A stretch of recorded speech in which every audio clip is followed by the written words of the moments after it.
where am I holding back? Where am I waiting? Where am I giving people the edited version of myself and then wondering why they don't really know me? You're listening to Say It Anyway, the podcast for people who know they're meant for more and are done holding back. I'm Maggie Marcus, and here we talk courage, self-trust, and what it takes to lead yourself, even when it scares the hell out of you. We say that we want deeper friendships, more fulfilling relationships, more intimacy and connection, more realness. But when it comes time to going first, we freeze, we hold back, we wait, we protect. And then we wonder why we still feel so alone or disconnected. Maybe you even have friendships, but they don't go quite as deep, or you don't feel as close as you'd like to be, where you hang out and then you still go home and you still feel a little empty. That used to be me. Like, I've been there and it sucks. I've talked about it in other episodes where I had this belief that maybe I just wasn't good at connecting with people. Maybe I wasn't someone that people got close to. Here's the honest answer, and the one that sometimes maybe that's hard to sit with, is you have been waiting, right? Like, you have been waiting for someone else to go first. You have been waiting for it to feel safe enough, waiting for proof that it's okay to share yourself, to be yourself, to express who you are. You've been waiting for it to feel safe enough that you won't feel judged or misunderstood. Meanwhile, the connection that you're craving, that's right there, that it's available to you, and it just stays out of reach. I grew up always wanting to have close girlfriends and like have a close group of girlfriends. And I was always kind of a guy's girl, a tomboy. And I didn't really have a lot of close friends that were girls. And then I went to college and I joined a sorority and I started to learn what it was like to be friends with other women. And I'm still friends with a lot of those girls today. But some of those friendships, it's different now, right? Like, as you know, when you're in college or in high school, you're forming friendships that are based on, the same lifestyles, the same lived experiences, being in such close proximity with people. You're kind of moving along in the same ways, going to classes, going to get, you're just like in a similar kind of circle, in the same friends groups. And now as an adult, it's a little different. People are in a lot of different stages in their life now. Some of you are like single, your friends are getting married, or they're having babies, or they're working like a 9 to 5, and you're maybe a traveler, or you're like an entrepreneur. Like, people are just in like different phases of life, and we're also busy. Like, it's not the same as how it used to be, and it's not as easy to form friendships and maintain those friendships as it once was. Yet, and yet, like, we deeply want those fulfilling relationships. And sometimes it feels hard to gain them and also to keep them or maintain friendships that once were very close. And I think this matters a lot now because we still deeply crave that, and at the same time, we are moving and hustling, and we've also been trained to keep things very surface level. I mean, how many times someone asks you, how's it going? And you're just like, good. It's like a trained automatic response. I'm fine. It's like, we don't, and I'm not saying you got to spill your guts to everybody who asks you how you're doing, but I'm just saying, like, it's very ingrained in us to just sort of give just the surface, or like the, just a little bit, and not truly share, about what's real for us. And even with social media, especially, right? Like, we've been trained to show the highlight reel, not the struggle, the curated version, the version, the image of us that we think people want to see, not the real, authentic version. And now with the rise of AI and, like, especially being able to talk to Claude or to ChatGPT, it's like we forget what it's like to talk to another human sometimes. We're it's so easy to just live in the online world and talk to AI or scroll social media or stream everything. Like, you don't even have to go outside and talk to anybody. Like, you don't need to, especially also if you work remote, you work at home. Like, I've been working from home since, like, gosh, like the last 7 years. I hate that my brain still goes 6-7. But like, I've been working remote, and I know that I'm not around people as much as I used to be. And that's why I think sometimes I'm like, I've forgotten how to be with people. Like, I like work from home, go to the gym, run some errands, like, and that's definitely changed recently because I now know I've like had the awareness of how important that connection is to me, and being willing to put in the effort, and realizing too, like my that connection is always my choice, right? And I'm going to get more into all this stuff in a bit, but I just want to say that this is why it's so important, that I think that a lot of us are losing the practice of being with other humans and being real with other humans, and creating and taking responsibility and creating the kind of relationships that we want to have. Because I think that people aren't really talking about their part in all of this. Like, we talk about being lonely, and I think that some people treat it like it's just something that's happened to them. But nobody's asking, like, where am I holding back? Where am I waiting? Where am I giving people the edited version of myself and then wondering why they don't really know me? I think that's a conversation that's worth having, because we want that connection. I don't care what anyone says. You can pretend that you don't care, that you don't have time for it, you're too busy, it's not a priority. But at the end of the day, that is what life's about. Relationships, connection. We humans are built for it. We crave it. It fulfills us. And I just feel like I've been learning that lesson over and over again over the years, because I thought I was someone who connected, and I thought that I am. I can make friends pretty easily. I'm very outgoing, but I realized that people didn't really know the real me, and that's not their fault. I didn't show them that. So how could they feel deeply connected to me when I didn't really share who I was fully and express myself? I kind of curated and managed myself and edited myself to show them the side of me that I thought they would like and be impressed by. But that didn't always create deep relationships. And also, too, I made the story, I said the story of, like, I'm too busy. I don't have time. I'd, like, run to the gym or run to the store and, like, try not to talk to people, or, like, be like, don't look at me, because I don't have time. I don't have time. I don't have time. I don't have time to talk to you. I gotta go.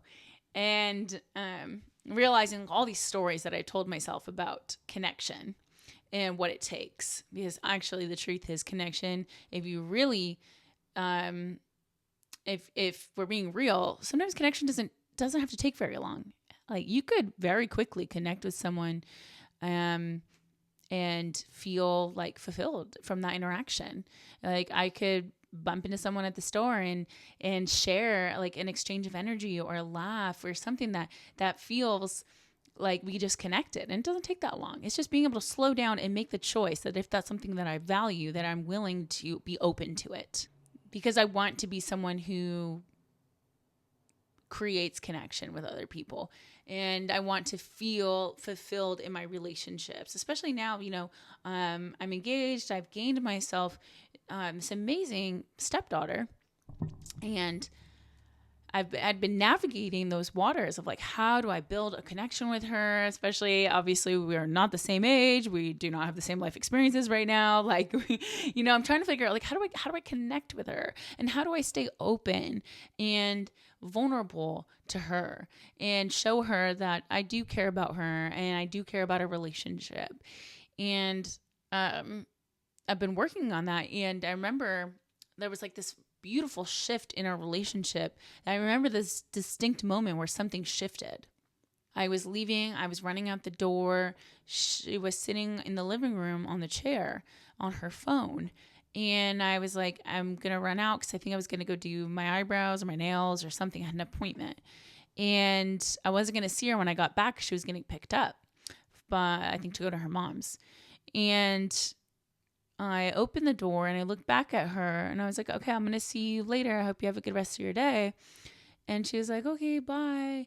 And something in that moment, I just got filled with love and I just saw her and I walked up to the chair and I gave her a hug and I did something that I had never done before. I like was silly with her and I just went and I started kissing her entire face and I just was like just playful with her. And she started laughing and she said, and her tone shifted and her voice warmed. And she said, I love you. And that was the first time she ever said it first to me. That moment cracked something in me because there was a moment where I was at the door and I was going to leave and I could have left and I could have walked out the door and I said, bye, love you, or whatever. And it would have just been that. But something in me wanted to connect with her and wanted to give more love and show her that. And the fact that I didn't pull back in that moment because I could have easily chose to protect myself and said, oh no, she might not reciprocate that, or she might think that's weird if I'm, I didn't actually even think too much. I just went for it. I expressed what was in my heart. And I chose to be open and lead with love and be how I truly wanted to be with her and show her my vulnerability and my love first. And that shifted something in her where she literally said, I love you first. And I think that that's such a small moment and it changed the tone of our relationship where I think she was like, oh, okay. Like, Maggie does care about me. Maggie, this is someone I can relax with, that is playful, that, it's just, it shifted something with us. And that didn't take very long. That took a few seconds. And it didn't take some deep spiel about my feelings or anything. It was just a moment of expression of affection. And I think sometimes we think that vulnerability means oversharing or having like a heavy emotional conversation. And we think that connection happens when, the other person makes it safe for us to be that way first. But that's not how connection actually works. Like everybody is waiting for somebody else to go first. And if we're always waiting for somebody else to go first, then how are we going to create and have the connection and the fulfilling relationships that we want? You are responsible for that.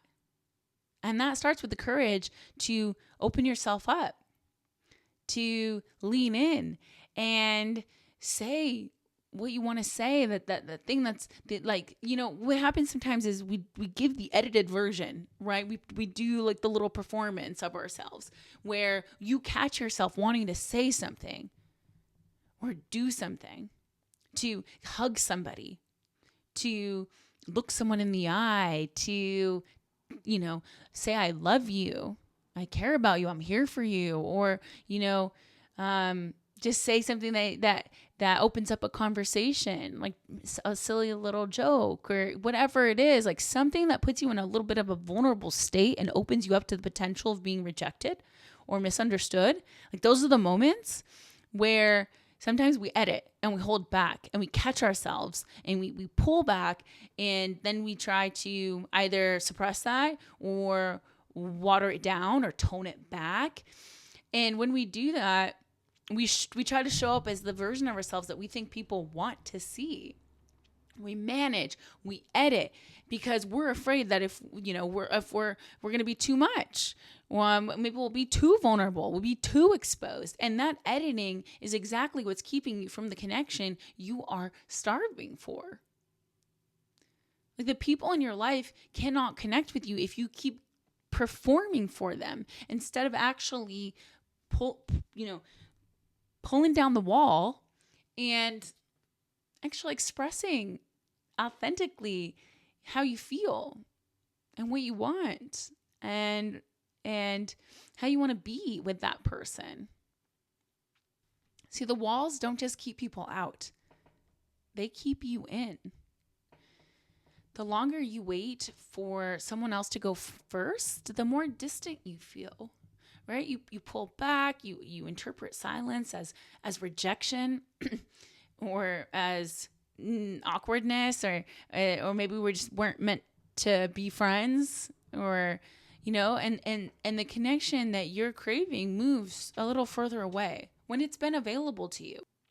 I think that's what I've learned a lot over the years. I did like an emotional intelligence leadership training, and I realized, in that, how much I protected myself from having the very thing I wanted most, which was connection. I was very much been a lone wolf throughout my life, even though I performed and acted and people liked my big energy and I was charismatic. Like, people didn't really, I got feedback that people didn't really know me. That they thought, yeah, I seemed sweet and I seemed great and I seemed fun and awesome. And maybe I seemed like I did have depth, but they didn't get to know that part of me because I didn't want to share that. I was so afraid of being rejected and being misunderstood. The funny thing is, so many people are doing that. So many people are performing in the same way. And then we justify this protection and this wall that we create. And even sometimes we say, like, there might be a moment for connection, right? There might be a moment to say the vulnerable thing. There might be a moment to show affection. And then you sort of go, oh, well, the moment passes. And you're like, oh, they were in a rush anyways. Or it's no big deal. Like, they didn't really want that. Or it wasn't necessary. I didn't have to do that. Didn't have to, I don't have to hug them. Right? Like, I didn't have to say I love you as we were parting ways. So it's okay. It's fine. But the thing is, if you want to be a connected person and you want to be relatable and you want to be someone who people feel, that's the thing.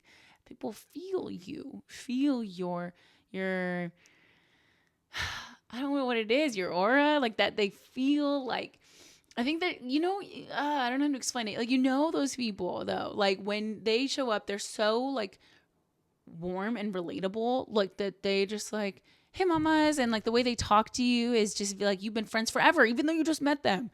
Like, sometimes I think that they make it easier to connect with them because the walls are down, because they're being vulnerable in how they talk to you and how they treat you. Because it can be very easy for someone to show up that way and people will be like, you don't know me, don't talk to me like that. Or like, anyway, I'm going, I don't know if I'm going on a side tangent, but I think that, let me reel it back. I think that here's the hard part to hear sometimes, that the relationships that you have right now, those are feedback. That's a big one. I think that's where I was trying to go here, is like, that's what I learned. The relationships that I had, if I felt like my relationships were surface and people didn't really know me, then that's my feedback. Or if I'm not getting invited to things, or people aren't thinking of me to do things with, or trying to make plans with me, that's my feedback, right? Like, that shows me where I've maybe been holding back, where I've been waiting, where I haven't been initiating, where I've been kind of performing and giving people the edited version of myself, the version that I thought was impressive or likable. Like, if people don't feel close to me, then what is my role in that? How am I creating that? Like, where am I not putting in the effort? Where am I not initiating the plans? Where am I not calling people and truly caring about how they're doing, or being actually present with them when I do talk to them? That's my feedback. And that's good news, because if I created it, then I can change it. And that's empowering. And here comes where awareness creates choice. If I recognize that, and that's what I was trying to say at the beginning, that since I noticed that over the years, now I am more empowered and I can be responsible enough to change that if that's what I want. now I do make the effort and I do call my friends and I do try to make plans and I am more engaged. Like, I admit sometimes I'm not the best at it. I still have those stories around I'm really busy or I'm just socially drained, or I'm tired, I don't feel like it. I'm not, that's valid too. But all I'm saying is that if I want that, then how am I creating that? Because it's not on the other person. It doesn't have to. I mean, friendship is a two-way street, of course. I'm not saying pour in all the effort and don't let anyone give back. But if you show up and you actually act like you care, then is connection and is that person actually sharing that with you or returning that going to be more likely? Yes. you know? But all of this, like, it takes first of all some compassion, because if you've been operating in this way, like, I know I get it, it's scary to go first, and it makes sense. You've been maybe protecting yourself. First of all, have some compassion for that. I do that for myself. And then courage, like choosing to do things differently takes courage. Noticing those moments of awareness is one thing, but now choosing something different is choosing to go first, choosing to stay open even when it's hard. Like, that takes some courage, right? And sometimes, I want to say that vulnerability, like, it doesn't have to be a huge, big, deep emotional like thing. It might even just be like softening your edges around people, right? Like, it doesn't, like, vulnerability, what I'm trying to say is it doesn't have to be so dramatic. Sometimes we think, to be vulnerable. Like, sometimes it is just those small little things, like softening or squeezing someone's shoulder a little bit longer, or just touching their hand, just showing that affection. Walking into a room and smiling first, making eye contact with people, like, that can be vulnerable and create connection in very small ways. It could be sharing what lights you up instead of, it doesn't, like I said, it doesn't always have to be heavy. Sometimes being vulnerable is just sharing what you're up to and what's exciting lately for you, or what you're passionate about. And I think that as you lean more into those moments and those opportunities, and you soften or you go first, then you start to give other people permission to do the same. See, the connection that you want is on the other side of your vulnerability. The connection that you want is on the other side of your vulnerability. And trust that when you do that consistently, something will shift for you and in your relationships. Just noticing those moments where maybe you want to close up, put the wall up. It's easier to do that, to just leave the room physically or emotionally, mentally. That's your signal, right? You don't have to force it, or anything like that. But you could just ask yourself, can I stay open right now? Even just a little. If that's what you really want, is to create the connection, right? If you want that, then you can ask yourself that. And most of the time people will meet you there, but a lot of times they won't. And that's okay. Because even if they don't, it's not about them. Sometimes you do open up and they don't meet you. And you got to be okay with that. That's the piece that we avoid, right? We don't want to feel foolish. We don't want to feel rejected. But you're not doing it for them. You're doing it for the kind of person you want to be in your relationships. Like, are you embodying your values? Because, yeah, maybe that one person might not meet you there, but if you practice the muscle of being that way, staying open and showing moments of vulnerability and practicing creating connection with others, then there are going to be the people that you truly connect with and have that depth with, and that'll be worth it. Yeah. I think at the end of the day, we all just really deeply desire connection. It's so human. And at the same time, we really wait for other people to go first, because it's also very human to fear rejection and being misunderstood and wanting approval. And so somebody has to do it. Somebody has to go first. So why not you? Right? Well, like I said, your walls aren't just keeping people out. They keep you in. And if what you really crave and desire is more fulfilling friendships and relationships, then you soften first. You show the affection first. You lead with love. You lead with openness. You lead with curiosity. You lead with your vulnerability, because that connection is available. It's just waiting for you to stop protecting yourself, to stop editing yourself, to stop hiding who you really are long enough to actually let it in. Hey there, thanks for tuning in. If this episode hit home, spread the love. Maybe share it with a friend or drop a comment. I'd love to know what landed for you. And remember, your voice matters. Whatever you're holding back, say it anyway.